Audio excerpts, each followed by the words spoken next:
Martedì 23 pomeriggio a San Leonardo, assemblea dei cittadini per decidere cosa fare in generale sul ticket. Giovedì 25, giorno di San Marco e della Liberazione, primo giorno del ticket, manifestazione alle 10:30 da Piazzale Roma. Comitati sul piede di guerra da Piazzale Roma alla stazione contro il contributo d'accesso a Venezia.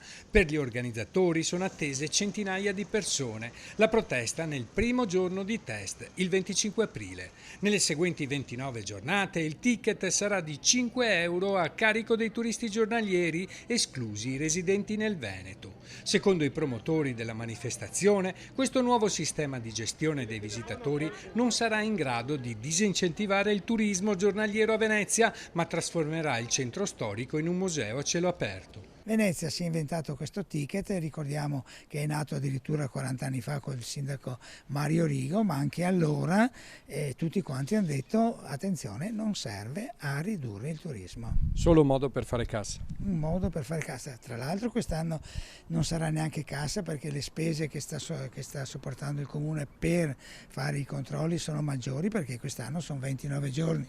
Se invece lo fanno tutto l'anno diventerà cassa sul serio. E c'è un altro problema che devo sollevare, che nel regolamento c'è scritto che tutti i dati che loro raccoglieranno, e raccoglieranno una marea di dati anche degli abitanti, il comune può darli non solo ad altre istituzioni ma anche ad aziende private.